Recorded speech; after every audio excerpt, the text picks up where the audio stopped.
Found the problem. Yeah, no power back here in this fuse box. There's a battery distribution block somewhere and it's f***ed up. Right here, it looks like the battery off switch that it's talking about because the power wire goes through it before it goes anywhere else in the car. Oh yeah. Here, let me see that jump pack, please. Power.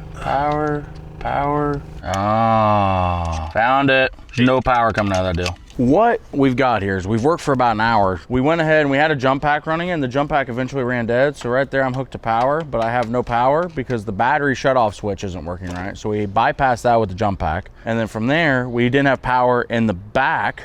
So I hot wired power to that, kind of fixed that.